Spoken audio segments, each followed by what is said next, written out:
देखो NCERT class 10th math chapter 10 miscellaneous exercise question number 12 question क्या है 12 number question 12 नहीं क्या बताना है 13। हाँ 13 नंबर देखो 13 नंबर क्वेश्चन ये है। So that the equation of line so that the equation of line passing through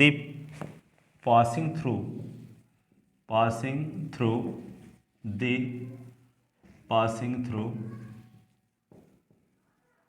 origin point से पास होती है origin and making an angle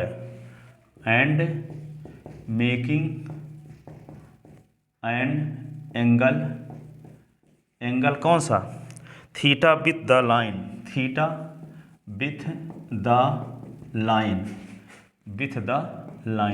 ठीक है। कौन line y is equal to m x plus c, तो y is equal to m x plus c is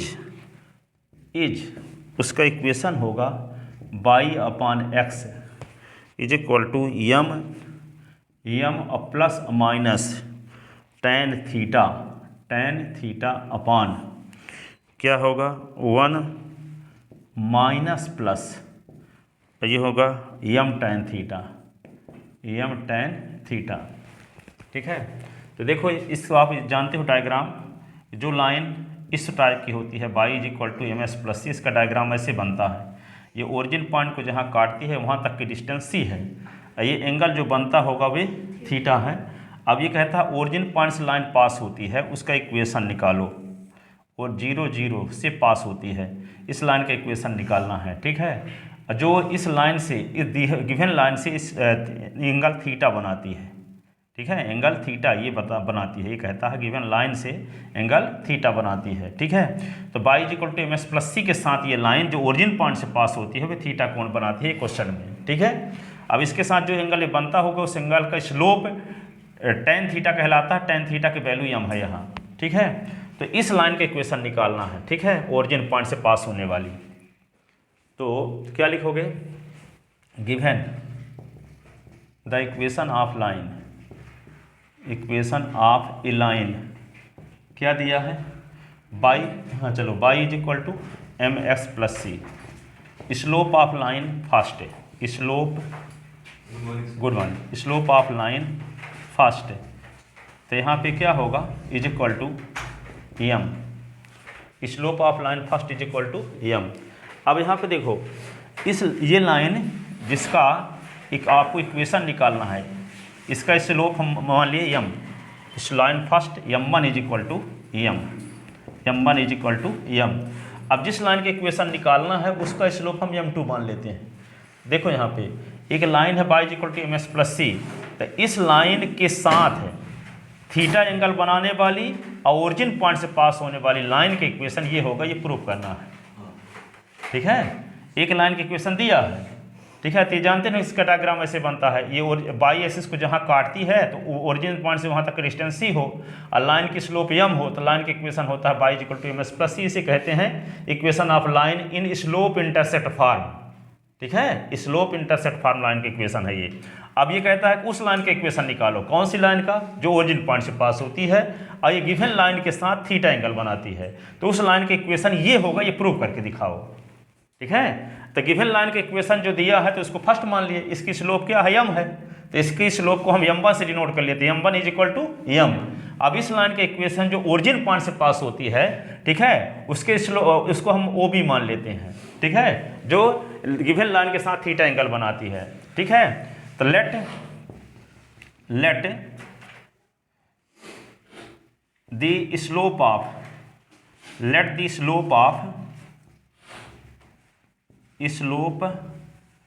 line OB is equal to m2 ठीक है। तो देखो OB की स्लोप हम m2 मान लेते हैं और इसकी स्लोप क्या है m1, तो थीटा इसके बीच का एंगल है, दोनों लाइन के बीच का, ठीक है। And theta be angle between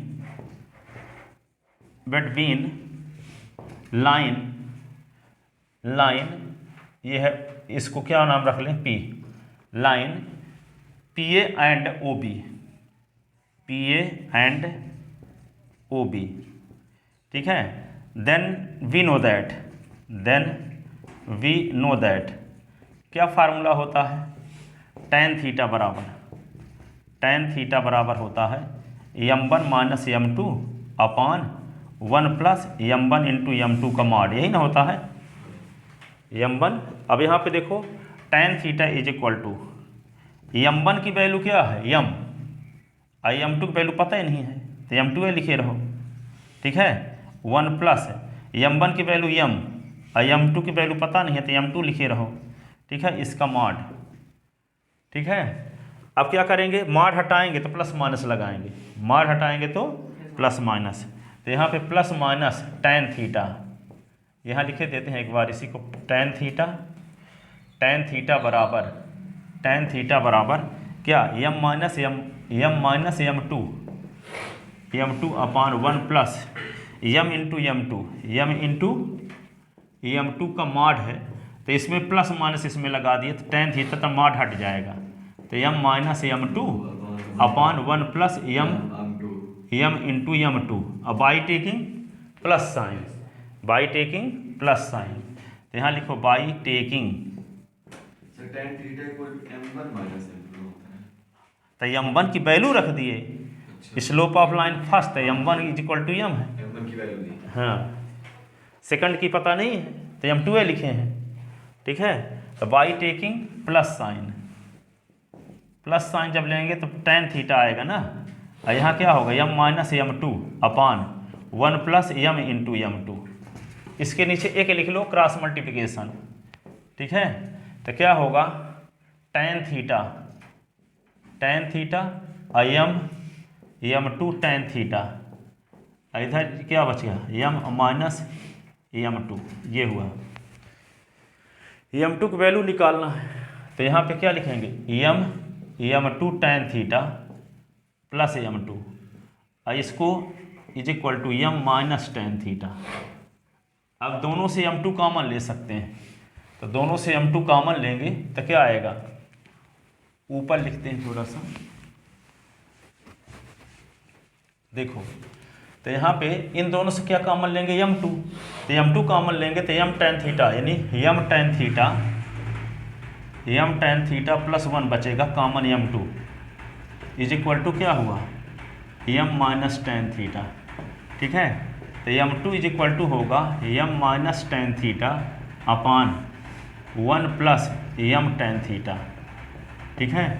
m2 की वैल्यू आ गई। अब by taking minus sign, by taking minus sign, तो माइनस साइन जब लेंगे तो क्या आएगा, यहाँ प्लस माइनस tan थीटा था तब माइनस साइन लेते हैं आपकी बार, minus tan theta is equal to m minus m2 upon 1 plus m1 गुणे m, हाँ m1 ये नहीं है m है ना, तो m इंटू m2 ऐसे। अब इसी को क्या लिख सकते हैं, minus tan theta minus m2 और tan थीटा, इसका मल्टीप्लाई इसके साथ कर दिए is equal to m minus m2। अब m2 को इधर ले आते हैं तो m2 इधर आएगा तो क्या होगा, माइनस में तो प्लस हो जाएगा, तो m2 m2 ये होगा tan theta is equal to m और प्लस tan थीटा, ठीक है। और ये क्या लिखोगे 1 माइनस m tan थीटा और common m2 is equal to m plus tan theta, ठीक है। तो यहाँ पे m2 इज इक्वल टू क्या होगा m प्लस tan थीटा अपान ये होगा 1 माइनस m tan थीटा, ये हुआ, ठीक है। तो m2 की वैल्यू ये भी है और m2 की वैल्यू ये भी है, दोनों में अंतर क्या है, एक बार m माइनस tan थीटा है, एक बार m प्लस tan थीटा है, तो जब ऊपर माइनस है तो नीचे प्लस है, और जब प्लस है तो नीचे माइनस है। तो इसी को कंबाइंड फॉर्म में कैसे लिख सकते हैं दोनों को? तो combined form of both m2, combined form of both m2, both m2। तो दोनों की वैल्यू क्या होगी कॉमन रूट से? m2 इज इक्वल टू लिख देते हैं, पहले m लिखे और प्लस लगाए हैं और फिर माइनस भी लगा दिए और tan थीटा। तो जब ऊपर प्लस है तो फिर यहाँ पे माइनस है, और नीचे जब यहाँ प्लस है तो माइनस है, तो फिर यहाँ पे प्लस है।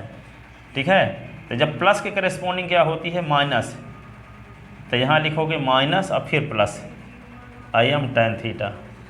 बात समझ में आई है क्या? जब प्लस वाला लिए ना तो ऊपर जब प्लस है तो नीचे क्या है माइनस, ऊपर जब प्लस तो नीचे माइनस, और ऊपर माइनस तो नीचे प्लस।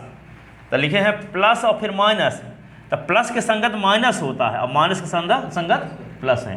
तो जब प्लस होगा तो नीचे माइनस और माइनस होगा तो प्लस। तो ये कंबाइंड फॉर्म हुआ m2 का। अब ये जानते हो कि ये लाइन है जिसकी स्लोप m2 है, कहाँ से पास होती है? ओरिजिन से।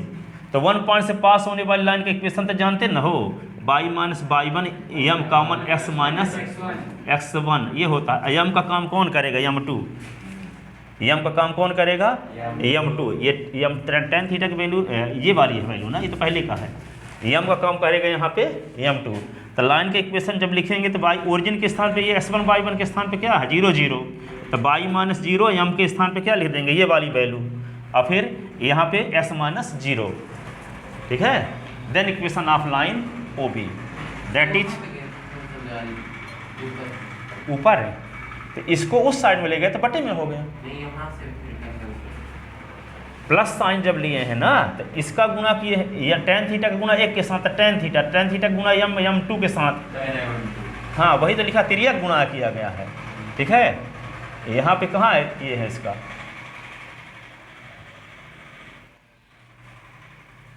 इसके बाद ये लाइन लिखी तो है, इसके बाद ये लाइन लिखी है। ठीक है, फिर हम क्या किए हैं m2, इसको जिसमें m2 है उनको इकट्ठा किए हैं, तो m2 को इधर ले आए, तो यहाँ पे क्या हुआ ये m2 tan थीटा, ये माइनस m2 इधर आया तो प्लस m2 हो गया, प्लस m2। अब ये tan थीटा को उधर ले गए तो m माइनस tan थीटा हो गया, इन दोनों से m2 कॉमन, तो m2 जब कॉमन लेंगे तो क्या होगा m tan theta plus 1, m tan theta plus 1 होगा, m2 कॉमन। ठीक है, अब m2 की वैल्यू तो ये वाले पद को उधर ले जाएं तो उल्टा लिख दिए हैं, लिखना चाहिए m tan थीटा प्लस 1, तो 1 उल्टे क्रम में लिख दोगे, a प्लस b को b प्लस a लिख दे, क्या फर्क पड़ेगा? ठीक है, क्योंकि जो स्लोप दी गई है जैसी दी है उस प्रकार का ला रहे हैं ना। ठीक है, तो यहाँ पे क्या है m की वैल्यू क्या आ गई आपको m2।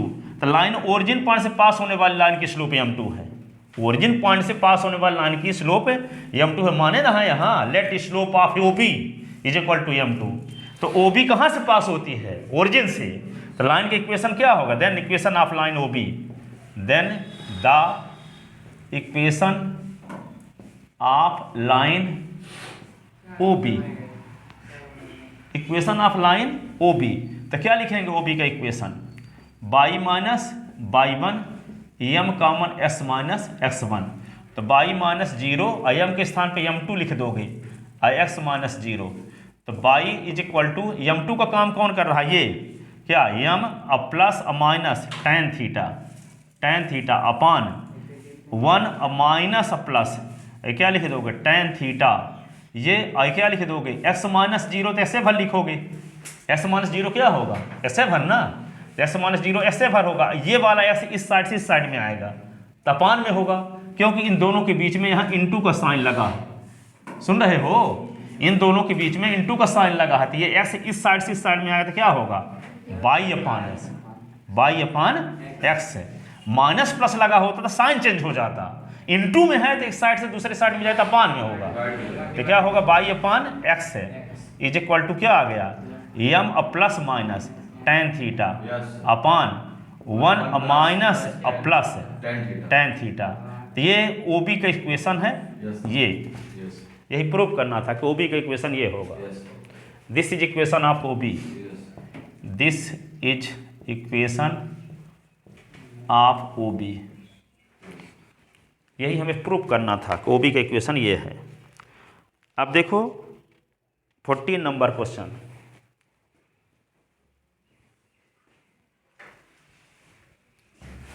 क्वेश्चन क्या है?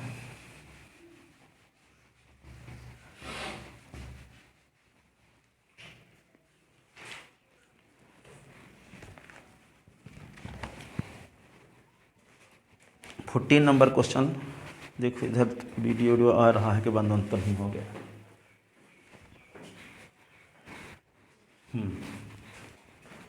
तो 14 नंबर ये है, इन व्हाट रेशियो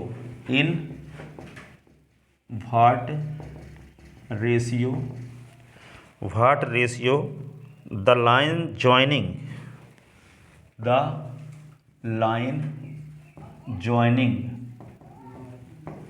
ठीक है, इधर को मिटा दें, ऊपर का ना सब मिटा दें। लाइन जॉइनिंग कौन पॉइंट -1 एंड 5 7 इज डिवाइडेड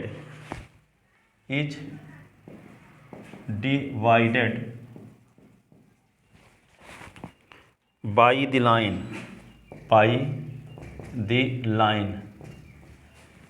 क्या s plus by is equal to 4।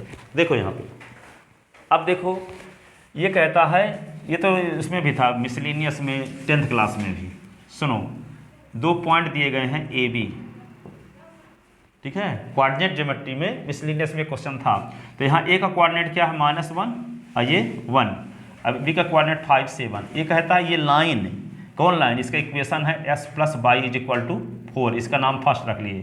तो लाइन फर्स्ट ये पॉइंट सी को किसी ना किसी रेशियो में डिवाइड करती होगी। ए से सी तक की डिस्टेंस और सी से बी तक की डिस्टेंस का कुछ रेशियो होगा, ठीक है। मान लो यहाँ तक की डिस्टेंस 10 है और यहाँ से यहाँ तक की डिस्टेंस क्या है 10 है या 20 है, तो यहाँ 10 रेशियो 20, तो क्या लिख सकते हैं इसको 10/20, तो 10 काट देते 1/2, तो रेशियो हो गया 1:2। तो 1/2 के स्थान पे हम क्या मान लिए m1:m2, क्या मान लिए m1:m2। मान लेते हैं कि line first line segment A B को m1:m2 के रेशियो में डिवाइड करती है, ठीक है। अब देखो 2 वेरिएबल हैं m1 और m2, तो यहाँ पे m1:m2 को हम और क्या लिख सकते हैं, देखो m1:m2, तो ये आप जानते हो किसको लिख सकते हैं m1/m2 लिख सकते हैं कि नहीं, m1/m2 लिख सकते हैं m1:m2 को। अब फिर क्या करेंगे, कोई फ्रैक्शन के न्यूमरेटर और डिनोमिनेटर में किसी नंबर से डिवाइड कर दो तो कोई फर्क नहीं पड़ता, जानते हो ना। जैसे मान लो 3/5 है, तो हम 3/10 कर दिए, 5/10 कर दिए, तो कोई फर्क नहीं पड़ेगा, सेम नंबर से डिवाइड किए हैं। तो यहाँ पे ये फ्रैक्शन है m1/m2, तो इसको हम ऐसे लिख सकते हैं m1/m2 और m2/m2, m2 का भाग दे दिए, तो ये दोनों कट के एक बन गया, तो क्या हो गया m1/m2 को हम मान लिए लैम्डा, तो λ/1 हो गया, क्या हो गया लैम्डा, जहाँ लैम्डा की वैल्यू क्या है m1/m2, तो 2 वेरिएबल एक वेरिएबल में कन्वर्ट हो गया, ठीक है। तो जब रेशियो निकालना हुआ करे तो क्या माना करोगे, हमेशा m1:m2 न मानकर क्या मानोगे λ/1, क्या मानोगे λ/1, क्योंकि वहाँ 2 वेरिएबल हैं तो वैल्यू निकालना कठिन रहेगा, तो 2 वेरिएबल को एक वेरिएबल में बदल लेंगे, तो लैम्डा में बदल गया, और लैम्डा की वैल्यू जो आएगी वे होगी m1/m2 की वैल्यू। लैम्डा की वैल्यू जो आएगी किसकी वैल्यू कहलाएगी, m1/m2 को ना लैम्डा माने हैं, तो लैम्डा की वैल्यू मान लो आ गई 3 लैम्डा की वैल्यू आ गई 2/3, इसका मतलब m1/m2 की वैल्यू आई क्या 2/3, तो m1:m2 बराबर क्या हो जाएगा 2:3। तो मान लेते हैं कि line first line segment A B को किस रेशियो में डिवाइड कर रही है, λ/1 के रेशियो में डिवाइड कर रही है। तो सेक्शन फार्मूला लगाओगे, तो सेक्शन फार्मूला तो जानते हो, जब λ/1 के रेशियो में डिवाइड कर रही है तो इसको मान लिए s1/1, इसको मान लिए s2/2, तो ये c का कोऑर्डिनेट sy मान लिए, ठीक है। तो c का जो कोऑर्डिनेट sy है तो क्या होता है, सेक्शन फार्मूला आप जानते हो m1s2 + m2s1, m1s2 + m2s1 अपान m1 + m2, 10th क्लास में पढ़े थे। फिर m1/2 11वीं में भी बताए थे, m2/1 अपान क्या m1 + m2, ये सेक्शन फार्मूला है, ठीक है। अब यहाँ पे sy, तो sy, तो यहाँ पे क्या लिखोगे m1 की वैल्यू क्या लिख दोगे यहाँ पे लैम्डा, m1 का काम कौन कर रहा है लैम्डा, तो लैम्डा इंटू एस टू का काम 5 कर रहा है, तो लैम्डा इंटू 5 प्लस क्या लिख दोगे, 1 गुणे माइनस 1 बटे क्या होगा लैम्डा प्लस 1, फिर क्या lambda into 7, lambda into 7 plus 1 into 1 into 1 upon lambda plus 1। अब ये सी एस वाई कहाँ कंटेन है, इस लाइन में कंटेन है। सी एस वाई कहाँ कंटेन है, लाइन में कंटेन है। तो लाइन के इक्वेशन को क्या करेगा, सेटिस्फाई करेगा। तो लाइन के इक्वेशन को जब सेटिस्फाई करेगा तो लैम्डा की वैल्यू मिल जाएगी, तो लैम्डा की वैल्यू जो मिल जाएगी तो रेशियो मिल जाएगा। समझ में आया। तो सबसे पहले क्या करेंगे, माना line segment A B, line segment first यानी स्ट्रेट लाइन फर्स्ट है, लाइन सेगमेंट ए बी को लैम्डा रेशियो 1 के रेशियो में डिवाइड करती है, तो सेक्शन फार्मूला लगा के सी का कोऑर्डिनेट निकाल लेंगे। सी कहाँ कंटेन है, लाइन में कंटेन है, तो जब सी लाइन में कंटेन है इसलिए सी का कोऑर्डिनेट लाइन के इक्वेशन को सेटिस्फाई करेगा। तो लैम्डा की वैल्यू आएगी, और लैम्डा की वैल्यू कहाँ रख, लैम्डा की वैल्यू जो आएगी वही m1 अपान m2 की वैल्यू होगी। तो इस बात का पता चल जाएगा कि line first line segment A B को किस रेशियो में डिवाइड कर रही है। समझ में आया, समझ में आया, क्या बोलो, क्या समझ में आया, क्या समझ में नहीं आया। ये मान लिए कि आप 100% यहाँ रहा करो, ठीक है। Line first line segment A B को लैम्डा रेशियो 1 के रेशियो में डिवाइड करती है, तो सेक्शन फार्मूला लगा के सी का कोऑर्डिनेट निकाल लेंगे। सी का कोऑर्डिनेट निकालें तो लैम्डा के फॉर्म में रहेगा। अब ये कहाँ कंटेन है, सी लाइन फर्स्ट में कंटेन है। तो जब कोई पॉइंट लाइन में कंटेन हो तो वो पॉइंट का कोऑर्डिनेट लाइन के इक्वेशन को सेटिस्फाई करता ना है, 20 बार लिख चुके हैं। तो ये पॉइंट कहाँ कंटेन है, लाइन में भी कंटेन है, इसलिए सी का कोऑर्डिनेट लाइन के इक्वेशन को सेटिस्फाई करेगा। तो एस वाई के स्थान पे ये रख देंगे, ये और ये, तब और इसको सिंप्लीफाई करेंगे तो अपने आप लैम्डा की वैल्यू आएगी। लैम्डा की वैल्यू जो आएगी वे हो जाएगा ये रेशियो। तो ये line first line segment A B को किस रेशियो में डिवाइड करती है वे रेशियो मिल जाएगा, ठीक है। तो लिखते हैं गिवन 2 पॉइंट, गिवन 2 पॉइंट, एक पॉइंट का नाम है ए जिसको हम s1 y1 से डिनोट कर लेते हैं और है वो 1 - 1। दूसरा पॉइंट है बी जिसको हम s2 y2 से डिनोट कर लेते हैं, उसका कोऑर्डिनेट क्या है 5 7। And equation of a straight line, and equation of a straight line, equation of a straight line क्या है, x + y = 4, इक्वेशन फर्स्ट, ठीक है। क्या लिखें, let line first divide, let line first divide line segment A B, let line first divide line segment A B, segment A B in the ratio lambda ratio 1, then by section formula, then by section formula C X Y = क्या लिखेंगे, m1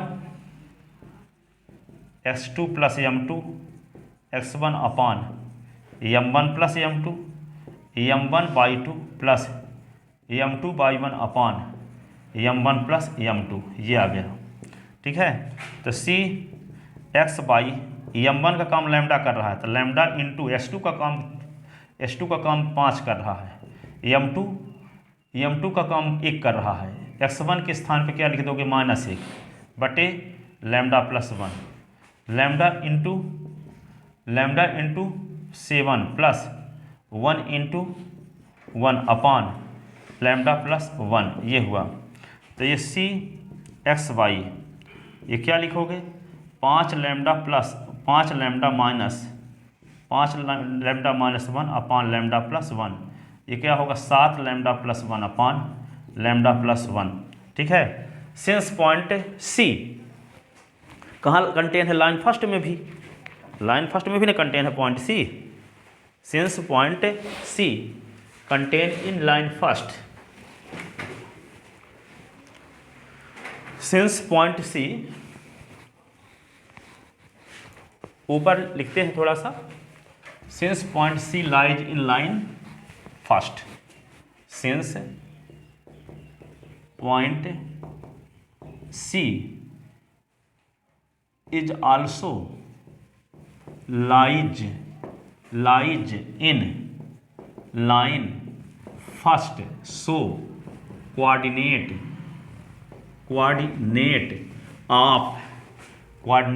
of it point will be satisfy satisfy the equation of line first. तो line first क्या था, x plus Y is equal to 4 था। s के स्थान पे क्या लिख देंगे, s के स्थान पे क्या लिख देंगे, ये वैल्यू जो आई है 5 lambda minus 1 upon lambda plus 1 और प्लस y की वैल्यू क्या आई है, ये 7 लैम्डा और plus 1 upon lambda plus 1 is equal to 4। ठीक है, अब एलसीएम ले लोगे तो एलसीएम क्या आया, लैम्डा प्लस 1, तो 5 lambda minus 1 plus 7 lambda plus 1 is equal to 4। इसको क्या लिखेंगे, 5 लैम्डा और 7 लैम्डा, 7 5 12 लैम्डा, और ये माइनस 1 और प्लस 1 कट गया, अपान क्या होगा lambda plus 1 is equal to 4 upon 1 cross multiplication. ठीक है, तो क्या होगा 12 lambda is equal to 4 lambda plus 4, तो 12 lambda minus 4 lambda is equal to 4।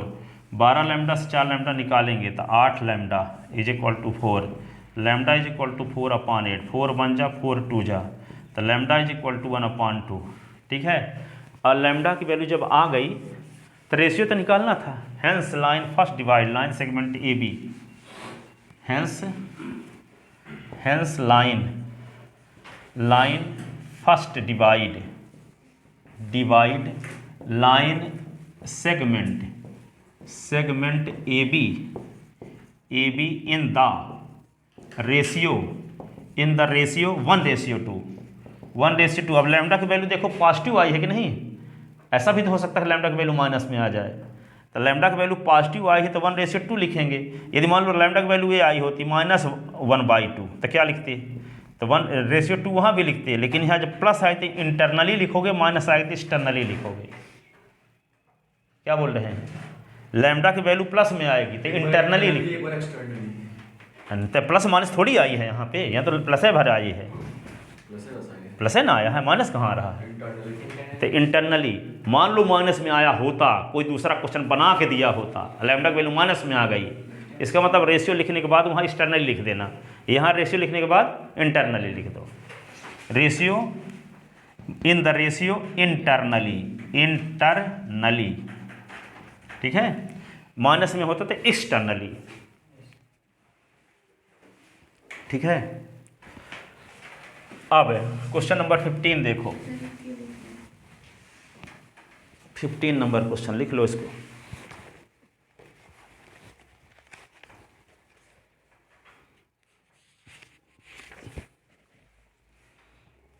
Find the distance of the point. 15 नंबर question, find the distance of the line, distance of the line, distance of the line 4s + 7y + 5 is equal to 0, 5 is equal to 0 from the point, from the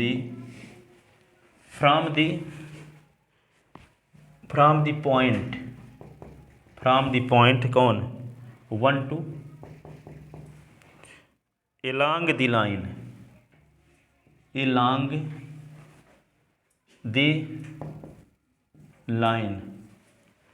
क्या है 2x minus y is equal to 0।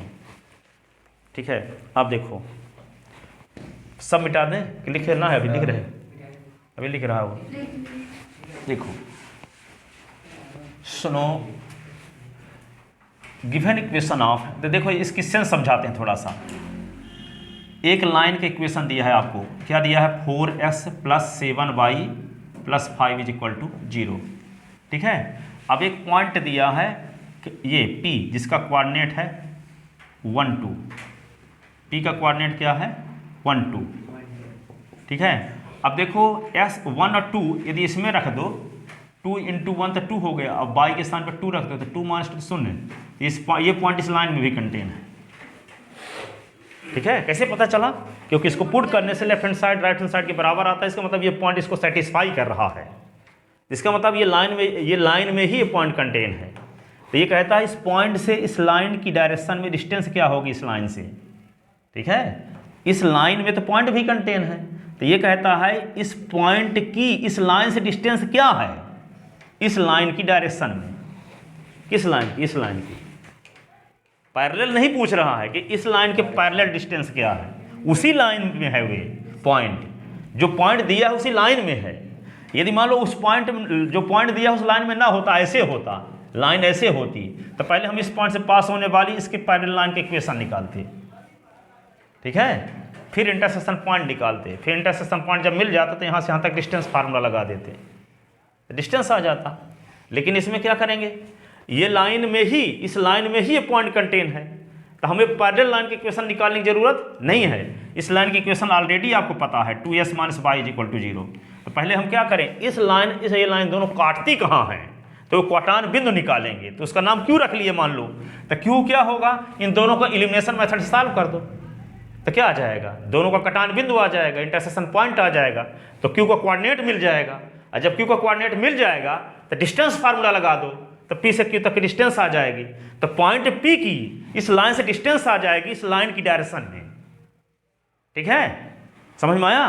क्या करेंगे, सबसे पहले इन दोनों line के intersection point निकालेंगे, तो क्यू का कोऑर्डिनेट आ जाएगा। इंटरसेक्शन पॉइंट कैसे निकालते हैं, 10th क्लास से पढ़ते चले आए हो, दोनों को किसी मेथड से सॉल्व कर दो, एस वाई की वैल्यू जो आती है वही इंटरसेक्शन पॉइंट है, ठीक है। अब इंटरसेक्शन पॉइंट की पी से डिस्टेंस निकाल दो, तो आ जाएगी पॉइंट पी की इस लाइन से डिस्टेंस लाइन की डायरेक्शन में। किस लाइन की डायरेक्शन में, इस लाइन की, ठीक है।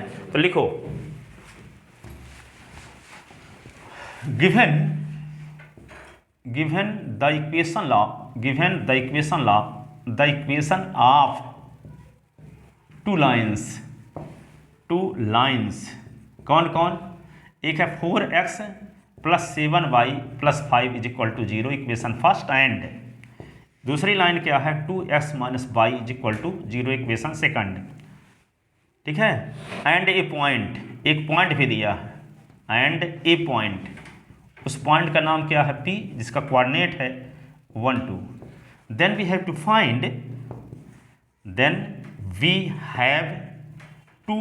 Find the distance, then we have to find the distance of point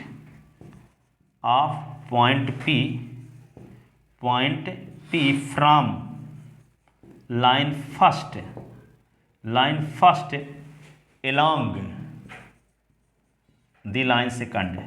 the line second,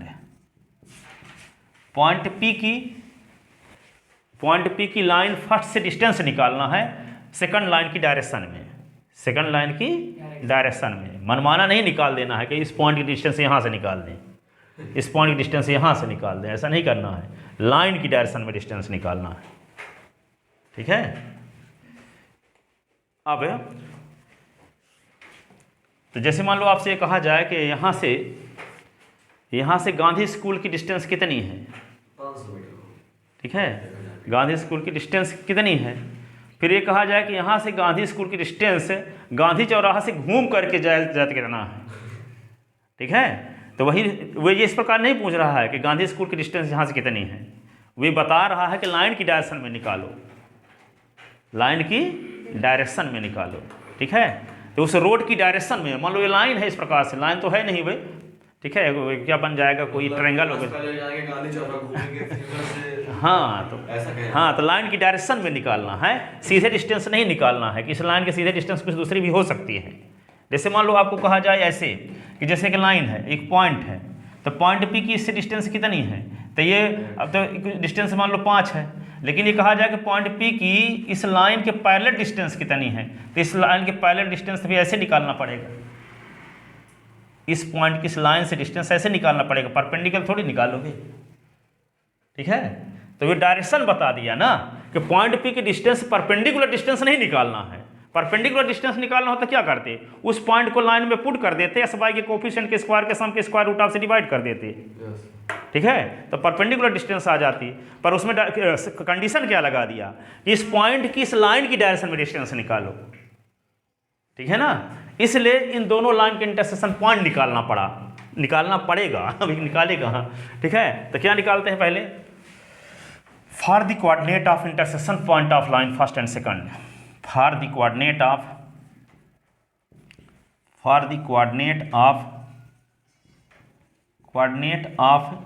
intersection point of line first and second solving them, उन्हें हल करेंगे। तो क्या होगा, फ्रॉम इक्वेशन सेकंड से बाई की वैल्यू निकाल के फर्स्ट में पुट कर दो। तो 2x बराबर क्या हो गया, बाई, तो बाई बराबर 2x, बाई बराबर क्या आ गया 2x। अब बाई का यह मान किस में रख दो, इक्वेशन फर्स्ट में, सब्स्टिट्यूशन मेथड लगा दिए, बाई बराबर ये आ गया। Putting the value of by in equation first, putting the value of by in equation first, putting the value of by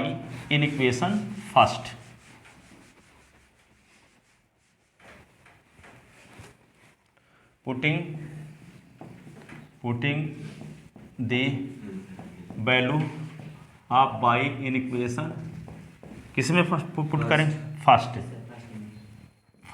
तो क्या है 4s + 7 इंटू बाई के स्थान पे क्या लिख देंगे 2x + 5 = 0। तो 4s 7 दूना 14x + 5 = 0। तो 18x + 5 = 0। तो 18x = -5, तो x = -5/18। अब x की वैल्यू इक्वेशन थर्ड में रखते हैं, putting the value of x in equation third, putting the value of x in equation third. तो थर्ड क्या है, y = 2x है, तो y = 2 इंटू एस की वैल्यू -5/18, 2 9 18, तो y = -5/9। तो यहाँ पे q का कोऑर्डिनेट क्या आ गया, डायग्राम तो बनाए थे ना अभी, ये पॉइंट P था जिसका कोऑर्डिनेट 1 2 था, ये लाइन थी 2x - y = 0, ये लाइन फर्स्ट थी क्या 4s + 7y + 5 = 0। ये q का कोऑर्डिनेट, तो q का कोऑर्डिनेट क्या मिल गया, q का कोऑर्डिनेट मिल गया, q का s की वैल्यू क्या है -5/18, और कामा, अब y की वैल्यू क्या है 5/9। तो ये q का कोऑर्डिनेट मिल गया। अब क्या निकालोगे, distance between p and q। तब क्या लिखते हैं, then distance of point P from line first, then distance of point P from line first along the line second is equal to PQ होगा। तब PQ कैसे निकालते हैं, डिस्टेंस फार्मूला लगा दो, s2 - s1 का स्क्वायर और y2 - y1 का स्क्वायर, यही ना होता है। अब यहाँ पे क्या हो जाएगा, ये इसी को हम ऐसे भी लिख सकते हैं, x1 - s2 का भी स्क्वायर और y1 - y2 का भी स्क्वायर। ठीक है, पावर सम संख्या हो तो क्रम बदल सकते हैं। तो s1 की वैल्यू क्या है, ये s1 हो गया, और ये q का कोऑर्डिनेट जो होगा इसको s2/2 कह लिए। तो यहाँ पे दिया ही है s2/2 की वैल्यू -5/18, और ये -5/9। इसी को हम उल्टा क्रम लिख सकते हैं, होल स्क्वायर जब लगा हो पावर। तो यहाँ पे s1 के स्थान पे क्या लिख देंगे, 1 -5/, तो -5/ क्या, -5/18 ना, 18 पहले s1 ये ना है, तो ये होल स्क्वायर। अब y के स्थान पे क्या लिखेंगे, 2, y1 के स्थान पे 2, -y2 की वैल्यू क्या है -5/9, ऐसे इसका स्क्वायर ऐसे। तो क्या लिख दोगे इसको, ये माइनस माइनस प्लस बन गया, तो 1 + 5/18 का स्क्वायर, और ये क्या होगा 2 + 5/9 का स्क्वायर, ऐसे। ठीक है।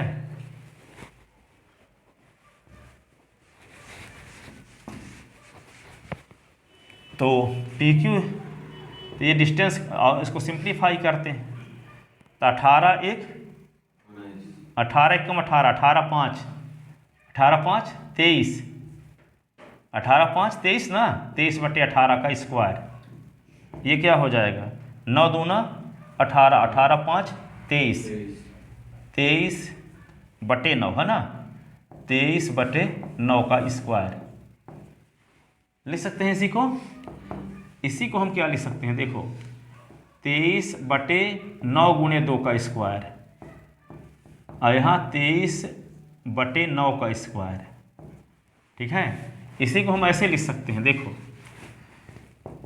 √ 23/9 का स्क्वायर और 1/2 का स्क्वायर, फिर 23/9 का स्क्वायर।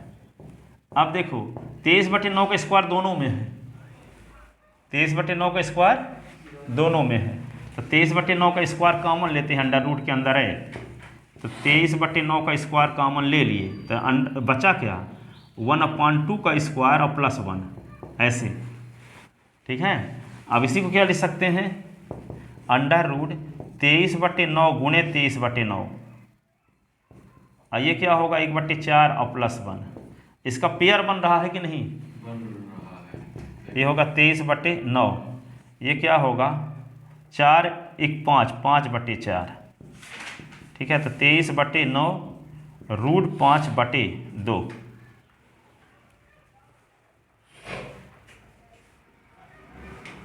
तो ये होगा 23 √5/9 दूना 18, ये होगा डिस्टेंस, ठीक है।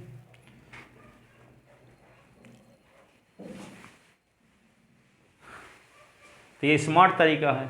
अब पहले आप 23 के स्क्वायर करते, 18 के स्क्वायर करते, जोड़ते घटाते, स्क्वायर रूट आप निकालते, तो क्या होता, अभी थोड़ी आया होता ठीक है,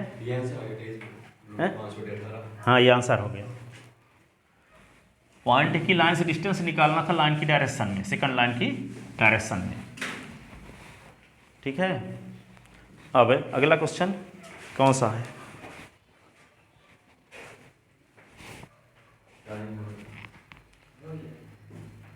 टाइम हो गयो, अभी 5 मिनट पढ़ सकते हैं।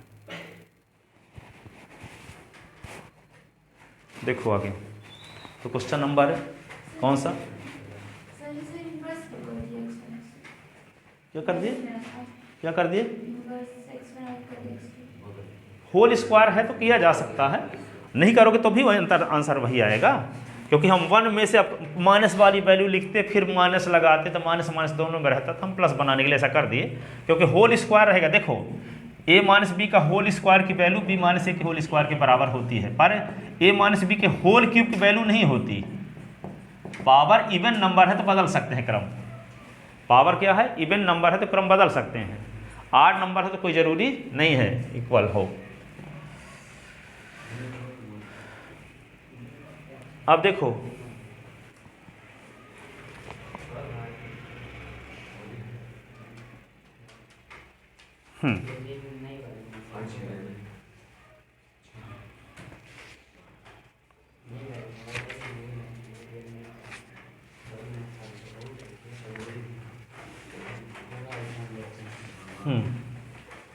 लिख लेते ना।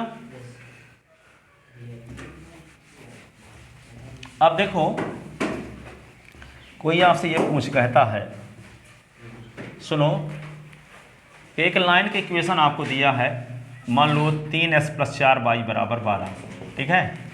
अब ये कोई कहता है कि इसका पॉइंट है यहाँ पे 4 और 7 का, इस लाइन पर इमेज निकालो। इमेज कैसे निकालते हैं, इमेज कहने का मतलब ये लाइन है, लाइन को मान लो दर्पण है, क्या मान लो लाइन एक दर्पण है, तो इसका जितनी डिस्टेंस में आप खड़े रहोगे दर्पण से उतनी डिस्टेंस पर आपका इमेज बनेगा कि नहीं। मान लो दर्पण से आपकी डिस्टेंस 5 सेंटीमीटर है, तो इमेज की डिस्टेंस भी क्या होगी 5 सेंटीमीटर होगी कि नहीं होगी। तो पहले पॉइंट P का इस लाइन पर आपको इमेज कहा जाए निकालो, तो पहले क्या करोगे, पॉइंट P से पास होने वाली उस लाइन की इक्वेशन निकालोगे जो इस लाइन पर परपेंडिकुलर हो। तो किसी लाइन पर परपेंडिकुलर लाइन के इक्वेशन कैसे निकालते हैं? किसी लाइन पर परपेंडिकुलर एक्स वाई कोफिशिएंट बदलते हैं। तो क्या होगा 4x - 3y is equal to lambda. अब ये परपेंडिकुलर लाइन कहाँ से पास होती है? P से। तो P का कोऑर्डिनेट लाइन की इक्वेशन को सेटिस्फाई करेगा। तो यहाँ पे क्या लिख दोगे 4 × 4 और 3 × 7 इज इक्वल टू लैम्डा। 16 7 3 के 21 इज इक्वल टू लैम्डा। तो क्या आएगा -5 is equal to lambda. Lambda की वैल्यू यहाँ रख दोगे तो 4s - 3y is equal to -5। तो ये एक लाइन और ये लाइन का इक्वेशन मिल गया आपको, इसका मिल गया। अब दोनों लाइन कहाँ काटती हैं? n पर। तो n का कोऑर्डिनेट अब मिल जाएगा कि नहीं मिल जाएगा? दोनों को एलिमिनेशन मेथड से सॉल्व कर दोगे तो दोनों जहाँ काटती हैं तो मिल जाएगा फूट, परपेंडिकुलर का फूट पॉइंट मिल गया। पॉइंट P से इस लाइन पर परपेंडिकुलर जो खींचा गया तो परपेंडिकुलर जहाँ मिलता है उसको फूट पॉइंट बोलते हैं। क्या बोलते हैं? फूट पॉइंट। तो फूट पॉइंट का कोऑर्डिनेट क्या होगा? इन दोनों को सॉल्व कर दो एलिमिनेशन मेथड से। फूट पॉइंट का कोऑर्डिनेट आ गया, मान लो इसका कोऑर्डिनेट आ गया 2 3। अब ये पॉइंट P का इमेज मान लेते हैं, कहाँ बनता है? Q पर। तो जब इमेज Q पर बनता है तो Q का कोऑर्डिनेट SY मान लिए, ठीक है। तो यहाँ पे n क्या होगा? PQ का मिड पॉइंट होगा कि नहीं होगा? क्योंकि आपसे दर्पण तक की जो डिस्टेंस होगी वही दर्पण से इमेज की भी डिस्टेंस होती है कि नहीं। तो यहाँ पे जो फूट पॉइंट होगा PQ का मिड पॉइंट होगा। और जब फूट पॉइंट PQ का मिड पॉइंट होगा तो मिड पॉइंट का फार्मूला क्या है? S1 + S2/2 y1 + y2/2। तो ये S1 y1 का काम करेगा और ये करेगा S2/2 का, ठीक है। तो ये क्या होगा? n का कोऑर्डिनेट जिसको हम 2 3 कहते हैं किस प्रकार से लिखा जाएगा? S1 + S2/2 और y1 + y2/2, ठीक है। तो यहाँ पे क्या होगा? n जिसका कोऑर्डिनेट 2 3 आया है तो यहाँ पे S1 के स्थान पे क्या लिख दोगे? 4 और S2 के स्थान पे क्या लिख दोगे? S2 के स्थान पे x/2। यहाँ क्या लिख देंगे? 7 और ये क्या लिख देंगे? y/2। तो ये होगा n का कोऑर्डिनेट होगा जो 2 3 है, इसको लिख सकते हैं 4 + x/2 और 7 + y/2, ठीक है। कंपेयर करोगे तो 2 = क्या होगा? 4 + x/2 और 3 = क्या होगा? 7 + y/2। तो 2 2 जा 4, तो 4 + x और 2 3 जा 6, तो यहाँ पे 7 + y। तो क्या होगा? 4 - 4 = s, 6 - 7 = y। तो 0 = x है और यहाँ पे -1 = y। तो यहाँ पे Q इमेज माने थे तो इसका कोऑर्डिनेट क्या हो गया? 0, -1। तो इस प्रकार से हम इमेज निकालेंगे। तो पहले कोई पॉइंट का कोऑर्डिनेट आपको दिया रहेगा, एक लाइन का इक्वेशन दिया रहेगा, तो पूछेगा कि पॉइंट P से इस लाइन पर ड्रा किए गए परपेंडिकुलर का फूट पॉइंट निकालो, साथ ही पॉइंट P का लाइन पर इमेज निकालो। दो चीजें निकालता है, ठीक है। तो पहले हम क्या करेंगे? पॉइंट P से पास होने वाली उस लाइन के इक्वेशन निकालेंगे जो गिवन लाइन पर परपेंडिकुलर है। तो गिवन लाइन पर परपेंडिकुलर लाइन के इक्वेशन निकाल लो पहले। तो SY के कोफिशिएंट को चेंज करोगे, कांस्टेंट टर्म के स्थान पर लैम्डा लिखोगे और वो परपेंडिकुलर लाइन पास कहाँ से हो रही है? P से। तो P इसका कोऑर्डिनेट लाइन के इक्वेशन को सेटिस्फाई करेगा तो लैम्डा की वैल्यू मिलेगी। लैम्डा की वैल्यू रख दोगे तो परपेंडिकुलर लाइन के इक्वेशन भी मिल गया और गिवन लाइन के इक्वेशन तो दिए है। तो दोनों का इंटरसेक्शन पॉइंट निकाल लोगे तो फूट पॉइंट का कोऑर्डिनेट आ जाएगा। और जब फूट पॉइंट का कोऑर्डिनेट आ जाएगा तो मान लेंगे पॉइंट P का इमेज Q पर बनता है। ऐसी कंडीशन में फूट पॉइंट PQ का मिड पॉइंट होगा। तो मिड पॉइंट का फार्मूला लगा करके हम क्या Q का कोऑर्डिनेट निकाल सकते हैं। Q क्या कहलाएगा? पॉइंट P का लाइन पर इमेज, पॉइंट P का लाइन पर इमेज, ठीक है। तो आगे कल इसको लिखवाएंगे, ठीक है। जाओ,